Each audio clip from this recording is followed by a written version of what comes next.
الحمدللہ رب العالمین والصلاة والسلام علی سید المرسلین اما بعد فاعوذ باللہ من الشیطان الرجیم بسم اللہ الرحمن الرحیم۔ آج یکم محرم الحرام سیدنا عمر فاروق رضی اللہ تعالیٰ عنہ کی شہادت کا دن ہے۔ اس متعلق آج ہم گفتگو کریں گے کہ مراد رسول امیر المؤمنین خلیفۃ المسلمین خلیفہ دوم حضرت سیدنا عمر فاروق اعظم رضی اللہ تعالیٰ عنہ۔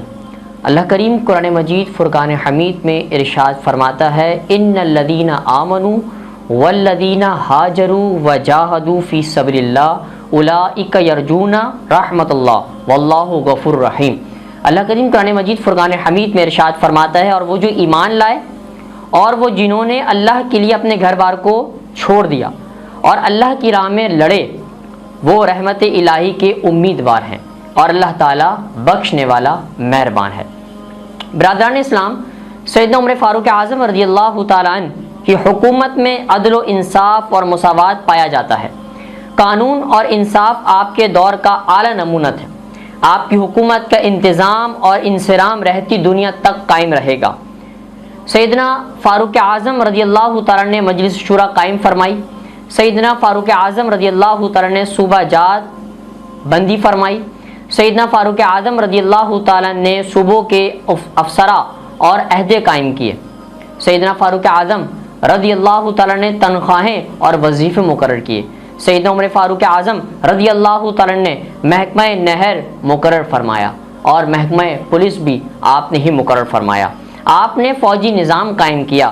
آپ نے اسلامی تعلیمی کے لیے مکتبے قائم کیے اور آپ نے شہروں، قصبوں اور دیہاتوں میں امام اور مؤذن کی وظیفے اور تنخواہیں مقرر فرمائیں۔ ایک روز آپ مکان کے دروازے پر پہنچے تو ایک شخص یہ آیت تلاوت کر رہا تھا کہ ان عذاب ربک لواقع۔ فرمایا یہ سن کر آپ اونٹ سے اتر آئے اور ایک دیوار سے ٹیک لگائی۔ آپ کی کمزوری اور نقاہت کی وجہ سے لوگ اٹھا کر گھر لے گئے۔ آپ کی 1 ماہ تک بیماری میں دن گزرے مگر کوئی آپ کی بیماری کو نہ سمجھ سکا۔ آپ اپنے جسم مبارک پر ملائم کپڑے نہ پہنتے، جسم مبارک پر کئی پیون کا کرتے اور سر پر پھٹا ہوا امامہ ہوا کرتا تھا۔ یہ آپ کی سادگی تھی۔ آپ خلیفۃ المسلمین ہیں، امیر المومنین ہیں اور عرب و عجم کے بادشاہ ہیں۔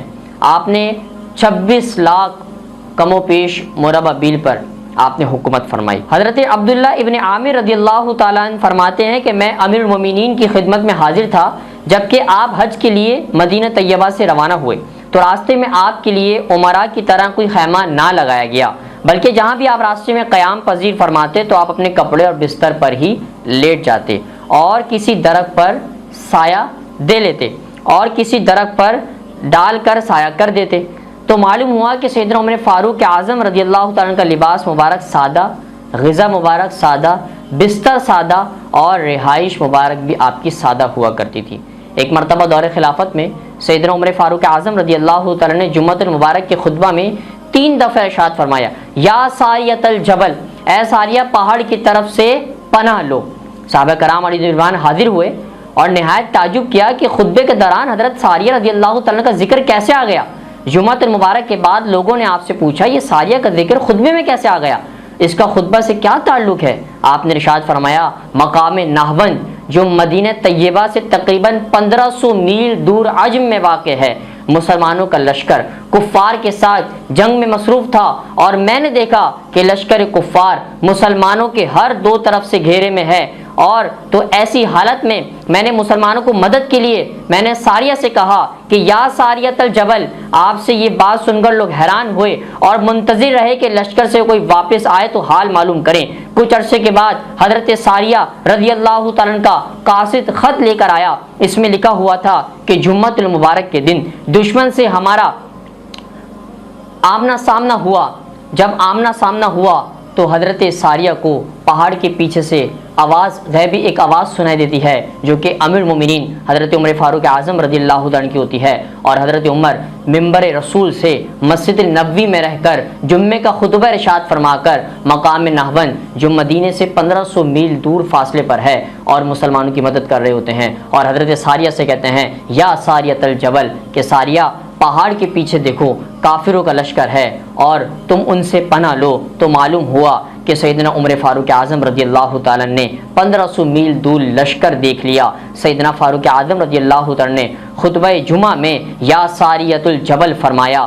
فاروق اعظم رضی اللہ تعالیٰ کے فرمان اور آواز کو لشکر نے سن بھی لیا اور مدینہ طیبہ سے لشکر اسلام کی مدد بھی فرمائی۔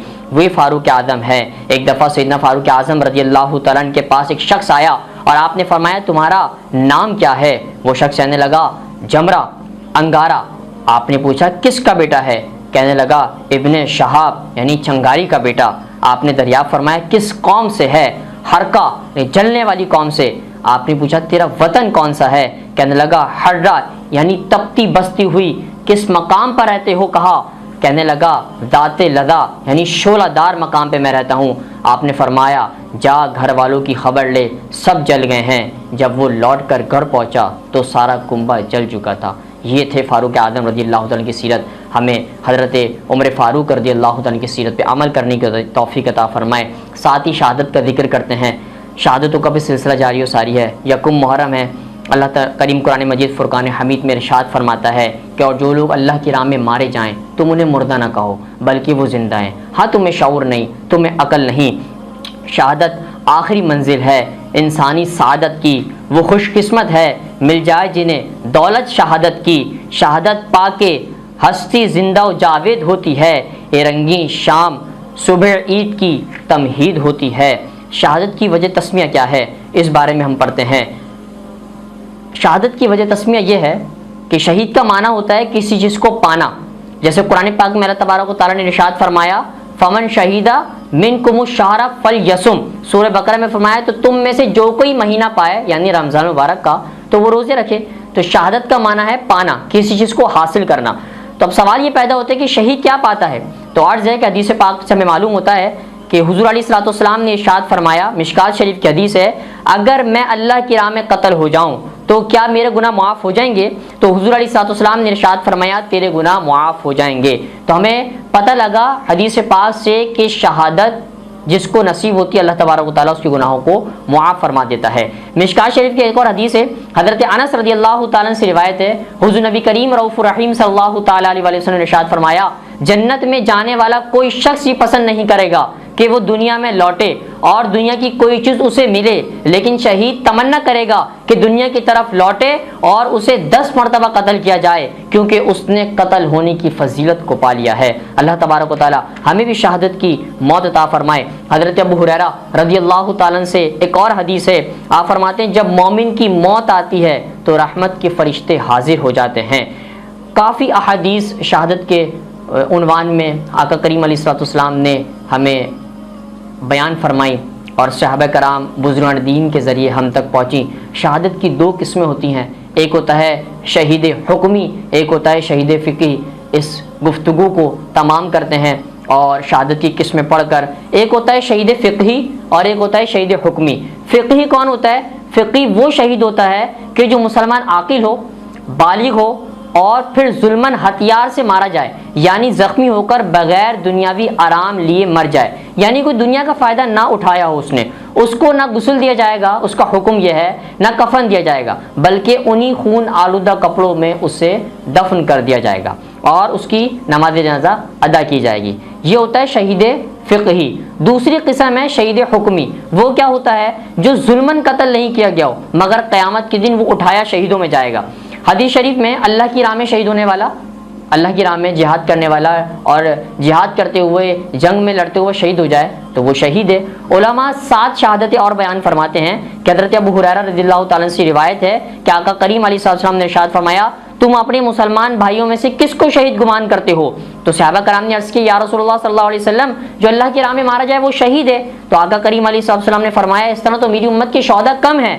تو پھر صحابہ کرام نے عرض کی حضور پھر شہید کون ہے؟ تو آپ علیہ الصلوۃ والسلام نے فرمایا جو اللہ کی راہ میں مارا جائے وہ بھی شہید ہے، جو طاعون میں مرے وہ بھی شہید ہے، جو پیٹ کی بیماری میں مرے وہ بھی شہید ہے، اور جو چھت سے گر کر مرے وہ بھی شہید ہے، جو عورت بچے کی ولادت کے وقت مر جائے وہ بھی شہید ہے، جو بیماری میں مرے وہ بھی شہید ہے، جو سواری سے گر کر مر جائے وہ بھی شہید ہے، جو حالت سفر میں مرے وہ بھی شہید ہے، جو اپنے حق کی حفاظت میں مر گیا وہ بھی شہید ہے، اور کسی درندے نے پھاڑ کھایا یا کسی موذی جانور کے کاٹنے سے مر گیا وہ بھی شہید ہے، اور علم دین کی طلب میں مرا وہ بھی شہید ہے۔ اللہ کریم سے دعا ہے اللہ تبارک و تعالی ہمیں شہادت کی موت عطا فرمائے، اور جو شہادت کے مراتب ہیں ان میں سے کوئی ہمیں ایک حاصل کرنے کی توفیق عطا فرمائے۔ وما علینا الا البلاغ المبین۔